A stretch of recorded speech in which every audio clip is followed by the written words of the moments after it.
The Monarch Hotel ballroom glittered like a jewelry box turned inside out. Crystal chandeliers threw fractured light across marble floors, and the string quartet's melody wove through conversations spoken in the language of old money and new power. Isabella Cruz moved through the crowd with the practiced invisibility of someone who had learned early that being noticed meant being vulnerable. Her black server's uniform blended with the shadows between the golden tables. She balanced a tray of champagne flutes, her movements economical and precise. 3 months in this job. 3 months of pretending the weight of other people's privilege didn't press against her chest like a stone. "Watch where you're going," the voice cut through the music. Isabella's foot caught on the edge of a designer handbag. The tray tilted. Time stretched as she watched a glass of Merlot arc through the air, painting a crimson streak across cream silk. The dress belonged to Vivienne Hartford, daughter of a real estate magnate, a woman whose weekly shopping budget exceeded Isabella's yearly rent. "You stupid," Vivienne's face contorted. Laughter rippled outward from their collision like poison in water. "Do you have any idea what this dress costs?" Isabella's throat closed. She'd seen this pattern before. In another country, another language, but the machinery of humiliation worked the same everywhere. She kept her eyes down, rehearsing the apology that would satisfy without inviting further cruelty. "I'm so sorry, Miss Hartford. Let me." "Let you what? Ruin it further?" Vivienne's voice rose, feeding on the attention. "Someone get the manager. This incompetent." The word died. The room's temperature seemed to drop 5 degrees. Conversations faltered. The string quartet played on, oblivious, but every other sound evaporated into a silence so complete Isabella could hear her own heartbeat. A man stood from a corner table. Luciano Devereaux moved like water, finding its level inevitable, unhurried, absolute. His suit was black, expensive in a way that whispered rather than shouted. His face could have been carved from the same marble as the floor. Sharp cheekbones, a mouth that looked like it had forgotten how to smile, and eyes that held the particular darkness of someone who had looked into the abyss so long the abyss had become home. He was 38. He looked ageless. The gossip around him was equal parts fascination and fear. CEO of Devereaux Group, a conglomerate with fingers in shipping, real estate, private security. But underneath the legitimate business ran darker rumors, connections to organized crime, a past soaked in violence, a reputation that made grown men check their locks twice before sleeping. Isabella had served his table twice tonight. Both times he'd acknowledged her with a single nod. Nothing more. Now he was walking toward her, and the crowd parted like water before a ship's bow. His eyes found her face, then dropped to her shoulder. Her uniform sleeve had torn slightly in the collision, exposing a 2-inch crescent of pale scar tissue above her collarbone. Old damage. A knife wound from another life. Another girl. Luciano stopped breathing. His champagne glass slipped from his fingers. The crystal shattered against marble, the sound sharp as a gunshot in the frozen silence. "Everyone out." His voice was quiet, absolute. No one moved. Everyone. Out. The room emptied in under 3 minutes. Isabella stood alone in the vast ballroom, surrounded by abandoned champagne flutes and half-eaten appetizers. Her legs trembled. She wanted to run, but Luciano Devereaux stood between her and the exit, and something in his face made her think running would be the worst choice she could make. He approached slowly, hands visible, palms open, like you'd approach a wounded animal. "Your shoulder." His voice had lost its commanding edge. Now it sounded almost uncertain. "May I see?" Isabella's hand moved instinctively to cover the scar. "I should go. I'll pay for the dress. 10 years ago. Late July. Hell's Kitchen, near 10th Avenue. Each word fell like a stone into still water. There was a boy, 17 years old, brown hair, green eyes. He was being chased by 3 men with knives. The room tilted. "You don't." Isabella's voice came out smaller than she intended. "That was a long time ago. You stepped between them." Luciano's eyes never left the scar. "You were maybe 19, wearing a yellow dress. You told them if they wanted to hurt him, they'd have to go through you first." "Stop." They laughed. One of them said okay and drove a knife into your shoulder. You fell. The boy, his name was Matteo, he tried to help you, but they dragged him into the alley anyway. By the time anyone found you, you'd lost so much blood the paramedics were surprised you survived. Isabella's knees gave out. She sank into one of the gilded chairs, her hand pressed against her mouth. She'd spent 10 years trying to forget that night. The yellow dress ruined with blood. The boy's screams. The way her body had stopped feeling like it belonged to her after the blade went in. "How do you know about that?" she whispered. Luciano lowered himself into the chair across from her. Up close, she could see the lines around his eyes, the gray threads at his temples, the weight he carried that had nothing to do with muscle. Matteo Devereaux. He said the name like it hurt. "My brother. He was 17 years old. He died in that alley while you were in surgery, bleeding out for him." The world narrowed to a pinpoint. That boy. The one with frightened eyes who'd said thank you even as they were dragging him away. The one whose face she still saw sometimes when she closed her eyes. "I tried," Isabella said. The words tasted like ashes. "I tried to stop them. I wasn't fast enough. I wasn't strong enough. You stood in front of a knife." Luciano's voice cracked. "You didn't know him. You owed him nothing. But you stood there anyway. I've been looking for you for 10 years. The hospital had no forwarding address after you were discharged. You'd given them a fake name, Maria Santos. You disappeared." "I was undocumented," Isabella said quietly. "I was terrified immigration would find me. So I ran. Changed my name legally 2 years later. Started over." "You've been hiding from the wrong people," Luciano said. "The ones who killed Matteo, I found them all. Every single one. It took me 4 years, but I found them." Something in his tone made Isabella look up. His eyes held an emptiness that was worse than rage. "What did you do?" she asked, though she already knew. "What do you think I did?" The silence stretched between them, thick with unspoken violence. Isabella studied the man across from her, this stranger who somehow held a piece of her past like a knife against his own throat. "I built an empire looking for you," Luciano said finally.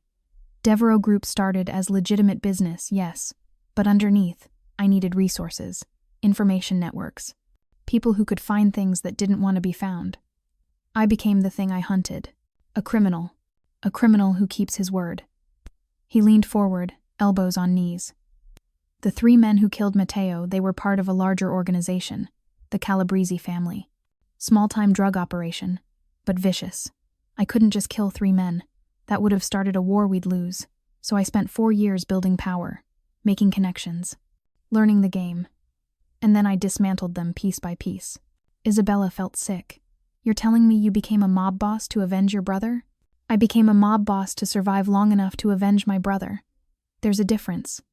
Luciano's jaw tightened. "The Calabrese family doesn't exist anymore. Neither do 2 other organizations that got in my way. I'm not asking you to approve. I'm telling you what I am." "Why?" Isabella's voice rose. "Why are you telling me this? I've spent 10 years trying to forget that night, trying to convince myself that what happened wasn't my fault. And now you show up and what? Want me to absolve you? Tell you that murdering people was justified? No." The word was quiet but firm. "I want you to know that the girl who stood in that alley didn't run away. She didn't fail. She saved herself when no one else would, and I owe her everything." Tears burned Isabella's eyes. She'd carried the weight of that night like a stone in her chest. The belief that if she'd been braver, faster, stronger, the boy might have lived. That her survival had been cowardice rather than chance. "He died anyway," she whispered. "What difference did it make? You gave him 90 seconds of hope before the end. 90 seconds where someone gave enough of a damn to bleed for him." Luciano's voice roughened. "Matteo was my baby brother. I raised him after our parents died. And in the last moments of his life, he wasn't alone, because you were there. That's the difference it made." Isabella covered her face with her hands. The tears came hot and fast. 10 years of grief she'd never let herself fully feel. She heard the scrape of a chair, felt a tentative hand on her shoulder, not the scarred one, the other, gentle, careful. "I'm sorry," Luciano said. "I'm sorry I brought this back. I'm sorry I couldn't save him. I'm sorry you had to carry this alone." They stayed like that for a long time, 2 people bound by violence and loss, finding something like comfort in shared grief. When Isabella finally looked up, her face was blotchy, but her voice was steady. "If you want to honor what I did that night, then do something that matters. Don't tell me about revenge.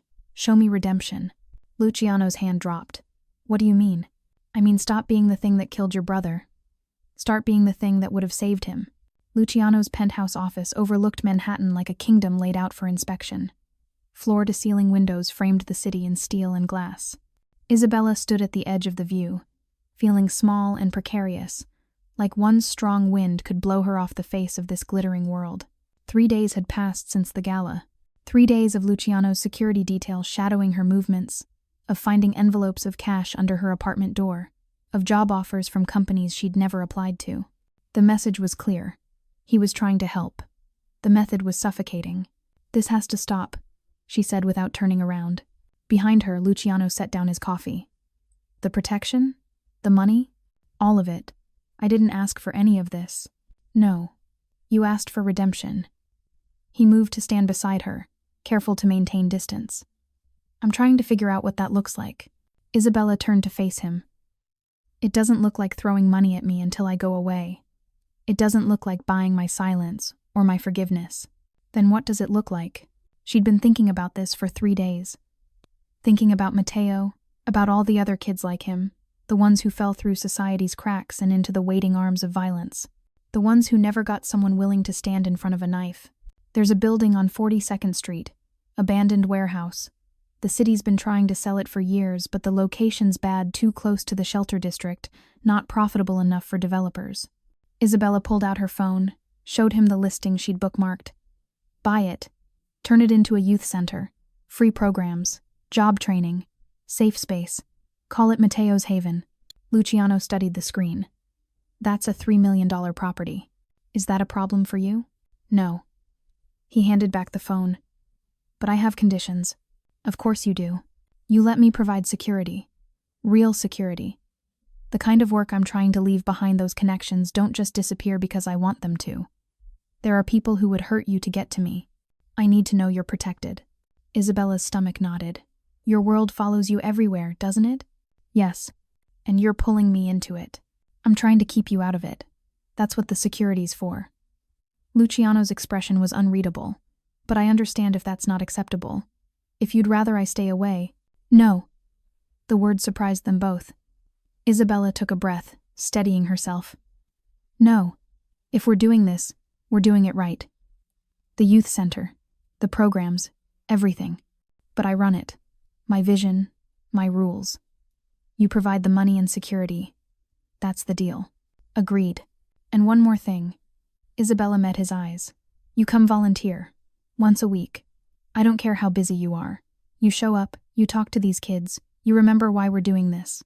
Because the moment this becomes just another charitable tax write-off, I'm out." Something shifted in Luciano's face. Surprise, maybe, or respect. "You're not afraid of me." "I'm terrified of you," Isabella corrected. "But I've been terrified before. It didn't stop me then. It won't stop me now." For the first time since she'd met him, Luciano smiled. Small, barely there, but real. "When do we start?" The transformation of the 42nd Street warehouse took 4 months. Isabella watched it happen in stages, first the gutting of water-damaged walls and rotted floors, then the careful rebuilding, the painting, the furnishing. She was there most days, working alongside the construction crew, her hands developing calluses that matched the ones from her years of service work. Luciano kept his word. He appeared every Tuesday evening, trading his tailored suits for jeans and work shirts, learning the names of every kid who wandered in to see what was being built. At first, they were suspicious, this rich guy with his expensive watch and careful words. But Isabella watched him win them over slowly, not with money or promises, but by showing up, week after week, reliable as sunrise. The media noticed. Billionaire CEO funds youth center in Hell's Kitchen. The articles painted him as a philanthropist, a success story giving back to his community. No one mentioned the darker rumors that swirled around Devereaux Group. Or if they did, they framed it as redemption narrative, a man turning away from questionable past toward a brighter future. Isabella wasn't sure how much of it was true. She'd catch Luciano on his phone sometimes, his voice dropping to that cold, commanding tone she'd heard at the gala. He'd step away, handle whatever fire needed putting out, then return and pick up a paintbrush like nothing had happened. 2 lives, running parallel. She wondered which one was real. "You're staring," Luciano said one evening. They were alone in what would become the computer lab, assembling desk chairs. "I'm thinking." "About?" "About whether you're actually changing or just playing a part." Isabella fitted a wheel onto a chair base. "About whether I'm naive for believing this matters." Luciano was quiet for a moment. I don't know if people like me get to change. Maybe the best we can do is point ourselves in a better direction, and hope momentum carries us somewhere less destructive. That's bleak. That's honest. He looked at her across the scattered chair parts. But being here, doing this, it's the first time in 10 years I've felt like maybe Matteo would have approved of who I became. Not the revenge part. This part. Isabella's chest tightened. In 4 months, they'd settled into a strange partnership. He provided resources and stability. She provided purpose and moral compass. They didn't talk about the violence in his past or the fear in hers. They focused on the work. But moments like this, when his guard dropped and she saw the grief underneath, reminded her that they were both just wounded people trying to build something clean from dirty materials. He would have liked this place, she said quietly. Your brother. He would have felt safe here. That's all I want. Luciano's voice was rough. One place in this city where kids like Matteo can be safe, where standing up for someone doesn't get you killed. Then we're building the right thing. The first program launched in late September. 15 kids signed up for after-school tutoring, 23 for the art class, 41 for the free dinner program. The center hummed with life, teenagers laughing over homework, little kids drawing on donated paper, families grateful for a warm meal and a safe space. Isabella watched from the doorway, Luciano beside her, and let herself believe that redemption might actually be possible. The fire alarm screamed at 2:47 a.m. Isabella jerked awake in her apartment to the sound of her phone ringing. The caller ID showed Luciano's head of security, a taciturn man named Vincent, who never called unless the situation was catastrophic. The center, Vincent said without preamble. There's been an incident. She was dressed and out the door in 3 minutes. The drive to 42nd Street took 12 minutes that felt like hours. By the time she arrived, 3 fire trucks surrounded Matteo's haven, their lights painting the street in urgent red. The fire was contained to the back entrance. Arson, the fire marshal told her. Accelerant splashed on the door, a match, a message. No one hurt. The center had been empty, but the intent was clear. This wasn't random vandalism. Luciano arrived as the sun was rising, his car pulling up with a speed that suggested he'd broken several traffic laws getting there. He took one look at the charred doorframe, at Isabella's soot-stained face, and his expression went absolutely flat. Vincent. Everyone. Inside. Now. They gathered in Luciano's car. Isabella, Vincent, and 2 other security personnel she'd seen around but never spoken to. The doors closed.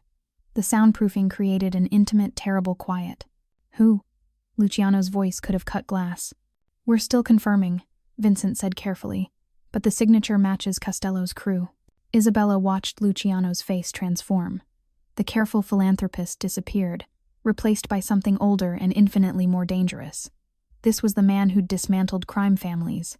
This was the killer wearing a businessman's skin. Richard Costello is dead, Luciano said. I made sure of it 6 years ago. His son isn't.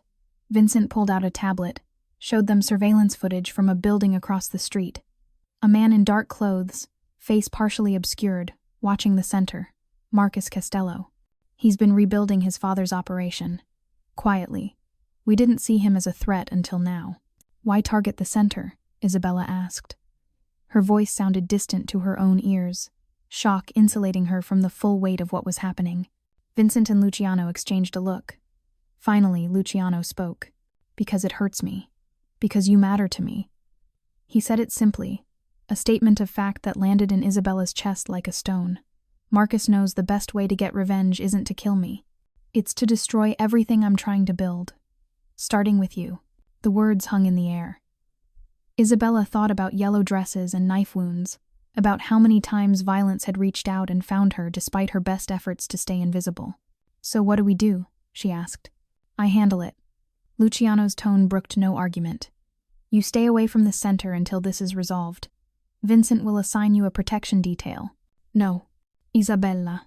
No. She leaned forward, forcing him to meet her eyes. We don't close the center. We don't hide. That's exactly what he wants.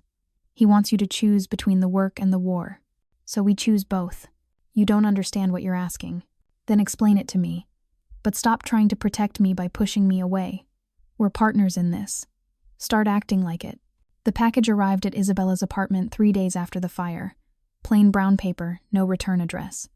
Vincent intercepted it before she could touch it. Protocol, he said after the arson attempt. He X-rayed it, checked for chemical signatures, finally opened it under controlled conditions. Inside, a single photograph. Isabella standing outside Matteo's haven, laughing at something one of the kids had said. The photo was recent, taken with a good lens from a distance. Someone had been watching her, studying her. On the back, written in neat block letters, 5 locations, 5 bombs, you choose which one survives. 72 hours. Luciano's office became a war room. Maps spread across every surface, security footage playing on multiple screens. People Isabella had never met before appearing with tactical gear and serious faces. This was the other side of his world, the one that operated in shadows and spoke in codes. The 5 locations, Vincent said, pointing to markers on a city map. Matteo's Haven, Devereaux Group headquarters, your sister's house in Brooklyn, the restaurant your mother owns, and Isabella's apartment building. Isabella felt her blood turn to ice. He knows about my family? He knows everything. Luciano stood at the window, his back to the room. That's the point. He's not just threatening you. He's threatening everyone connected to either of us. Force me to choose who lives and who dies. Maximum psychological damage. We evacuate everyone, Isabella said. Empty all 5 buildings, call in bomb threats, get the police. That's what he expects. The moment we evacuate, he detonates everything. He's watching, waiting for us to panic. Luciano finally turned around. His face was haggard. He sent this message to me too. Same photograph, same threat, but with one additional line. He held up his phone. Isabella read the words, or you can choose yourself. What does that mean? It means there's a 6th option. I trade myself for the others. He gets what he really wants, revenge for his father, and everyone else walks away. No, Isabella's voice came out sharper than she intended. Absolutely not. It's the logical choice. It's suicide. She moved to stand in front of him, forcing him to look at her. You think if you die, he just lets everyone go? Men like that don't honor deals. They take everything. This isn't chess. It's slaughter. Luciano's expression was unreadable. Then what do you suggest? We find him. Before the 72 hours are up, we stop this at the source. I've had 20 people looking for him for 3 days. Marcus Castello is a ghost. Then we give him a reason to come out of hiding. Isabella pulled out her phone, started drafting a message. We make an announcement. A big one. Public. Something he can't resist watching in person. What kind of announcement? Isabella showed him the draft. Press conference tomorrow, 10 a.m., Matteo's Haven. Major expansion announcement and partnership details. You're using yourself as bait, Luciano said flatly. No, I'm using us as bait. He wants to see you suffer? He wants to destroy what we've built? Then let's give him front row seats. And while he's watching, she met his eyes. We'll be watching him. The press conference was scheduled for Friday at 10 a.m. By Thursday night, Isabella couldn't sleep. She paced her apartment, Vincent and 2 other guards stationed outside her door, her mind running through scenarios like a film stuck on loop. At 3 a.m., she heard voices in the hallway. Then silence, then her door opening. She grabbed the kitchen knife she'd been keeping under her pillow, learned behavior from years of living alone in uncertain circumstances. But the man who entered wasn't Marcus Castello. It was Luciano. You can't keep breaking into my apartment, Isabella said, lowering the knife. Vincent let me in. He looked exhausted. Designer stubble, wrinkled shirt, eyes red from lack of sleep. I couldn't. I needed to see you. It's 3 a.m. I know. He closed the door behind him. Tomorrow, at the press conference. I need you to know that if anything goes wrong, if Castello moves before we can identify him, Vincent has orders to get you out. Whatever it takes. We've been over this. Let me finish. Luciano's voice was rough. I've spent 10 years building an empire on violence and control. I've hurt people. I've done things that can't be undone. The only good thing I've accomplished in a decade is Matteo's Haven. And the only reason that exists is because of you. Isabella's throat tightened. Luciano, if I have to choose between your life and anything else in this world, there's no choice. Do you understand? There's no universe where I let you die for something I dragged you into. You didn't drag me into anything. I chose this. You chose to help build a youth center. You didn't choose to become a target. He stepped closer, and Isabella saw the fear underneath his exhaustion. I can't lose you the way I lost Matteo. I can't stand there and watch someone else die because they were connected to me. I won't survive it again. Isabella set down the knife. She closed the distance between them, took his hands in hers. They were shaking. Then we make sure nobody dies tomorrow, she said quietly. Not you, not me, not anyone. We're smarter than Marcus Costello. We have more resources. And we have something he doesn't. What's that? We actually care whether innocent people get hurt. That's his weakness. He's so focused on revenge, he's not thinking strategically. He showed us his hand with the 5 locations. He gave us 72 hours. Every choice he's made has been about theater, about making you suffer. That's predictable. Luciano's jaw tightened. You're saying we use his vendetta against him. I'm saying we give him exactly what he wants. A public showdown where he can humiliate you. But on our terms, with our preparation. He thinks he's the one setting the trap. Isabella squeezed his hands. He's wrong. For a long moment, they stood in her small apartment, 2 people bound by violence trying to find a way to stop the cycle. Finally, Luciano pulled her into a tight embrace. If we survive this, he said against her hair, I'm taking you somewhere far away from New York. Somewhere quiet. Somewhere safe. If we survive this, we're hosting a kids' art show at the center on Saturday. Somewhere between 20 and 30 children are expecting us to show up. She felt him smile despite everything. Deal. The press conference drew more attention than Isabella had anticipated. 20 news outlets, cameras, reporters with notepads. The story had legs: billionaire CEO and immigrant youth worker partnering to expand programs for at-risk teens. Feel-good content. Redemption narrative. The media loved it. Isabella stood at the podium, microphone in front of her, Luciano beside her. Behind them, a banner. Matteo's Haven. Building future. One life at a time. Around the room, Vincent's security team in positions that looked casual but were anything but. Every face catalogued, every bag checked, every exit monitored. She spoke about the center's first year, about the kids they'd helped, about expansion plans. Her voice was steady even though her hands were shaking. Luciano added details about funding, about corporate partnerships, about his commitment to the project.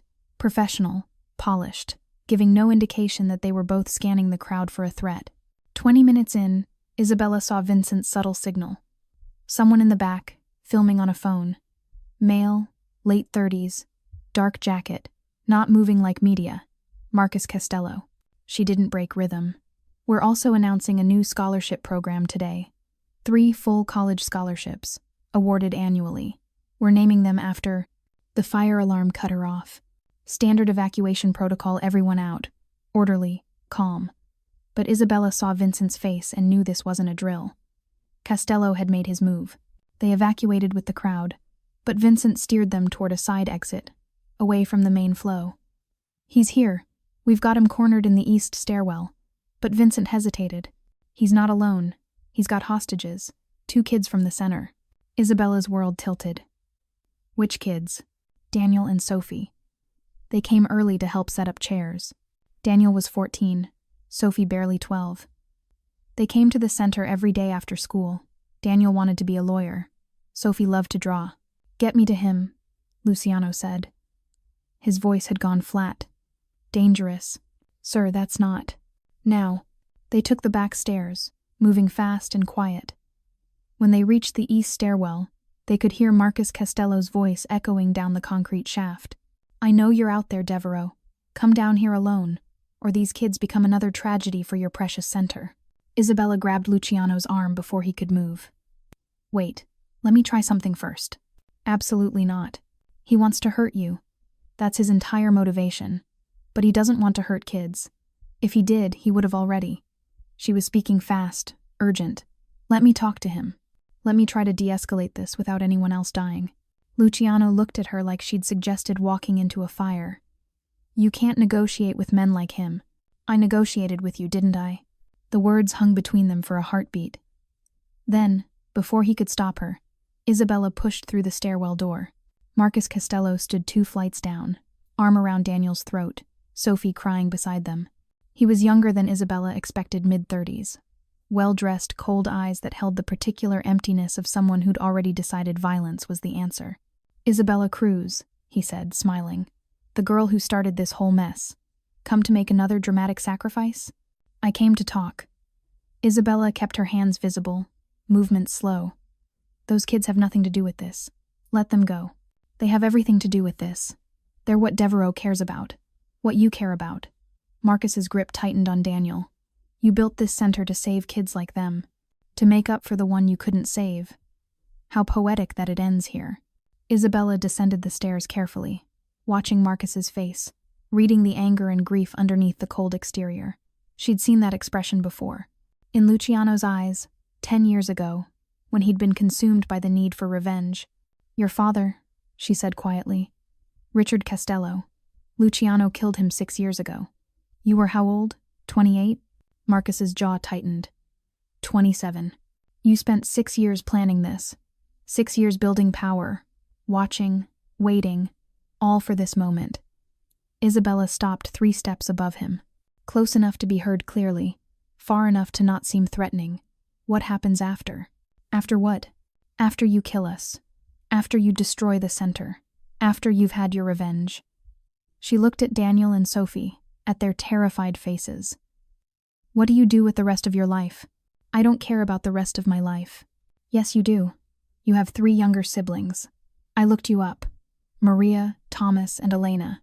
Ages 22, 19, and 16. They've been staying with your aunt in Queens since your father died. You send them money every month. Marcus's expression flickered. You don't know anything about my family. I know you're trying to take care of them the way you think your father would have wanted. I know you're doing this for them as much as for yourself. Isabella took a breath. But what do you think happens to them after today? If you hurt these kids, if you hurt me, Luciano won't stop until everyone connected to the Castello name is gone. He'll do what he does. He'll become the monster you think he already is, and your siblings will pay the price. They're innocent. So are Daniel and Sophie. So am I. So was Matteo Devereaux. Isabella's voice broke. This cycle doesn't end with more blood. It just creates more people like you and Luciano. More people consumed by revenge. More families destroyed. Behind her, she heard Luciano on the stairs. His footsteps were quiet but deliberate. He'd heard everything. Let the kids go, Luciano said, his voice stripped of its usual command. Take me instead. It's me you want. That's too easy, Marcus said. But his grip on Daniel had loosened slightly. Then let's make it hard. Luciano descended until he stood beside Isabella. We create scholarships in your father's name. All 3 of them. Full rides to college for any kid who needs it. The Castello Family Scholarship Fund. Your siblings help administer it. Your family's name becomes associated with helping kids instead of hurting them. Marcus laughed, but it sounded forced. You think I care about legacy? I think you care about your brother and sisters, Isabella said. I think you want them to have something better than this. Better than your father had. Better than what you're choosing right now. They deserve better than charity from their father's killer. They deserve better than having a brother in prison or dead, Luciano countered. They deserve better than living with the knowledge that you died for nothing. Because that's what this is. Nothing. Your father was a criminal. I was a criminal. We made choices that hurt people. But these kids, he gestured to Daniel and Sophie, they haven't chosen anything yet. Don't make them carry the weight of our mistakes. The stairwell was silent except for Sophie's quiet crying. Isabella watched Marcus's face, saw the war happening behind his eyes. Grief against reason. Rage against logic. The seductive pull of violence against the harder choice of walking away. Finally, his arm dropped from Daniel's throat. Get out of here, he said to the kids, his voice hoarse. They ran past Isabella and Luciano, footsteps echoing up the stairs. Sophie paused at the door, looked back, then was gone. Marcus sat heavily on the stairs, head in his hands. I spent 6 years planning this, 6 years imagining this moment, and it doesn't feel like anything, doesn't fix anything. No, Luciano said quietly. It doesn't. So what now? Isabella descended the last few steps, sat beside him. Now we stop letting dead men dictate how we live. We break the cycle. Together. 8 months later, the ribbon-cutting ceremony for Matteo's Haven expansion drew a smaller crowd. No press, no cameras, just the people who mattered. Kids from the program, their families, volunteers who'd given their time, and 3 new faces, Maria, Thomas, and Elena Castello, who'd helped design the new computer lab. The Castello Family Scholarship had awarded its first 3 recipients last month. Daniel was one of them. He'd be studying pre-law at Columbia in the fall. Isabella stood beside Luciano, watching Maria teach a group of younger kids how to code. The girl was 23 now, brilliant and driven, nothing like her father. She asked about you, Luciano murmured. Wanted to know if the rumors about Devereaux Group's past were true. What did you tell her? The truth. That I was a different person when her father died. That I did things I'll never be proud of. But that her brother made a choice to be different, and so did I.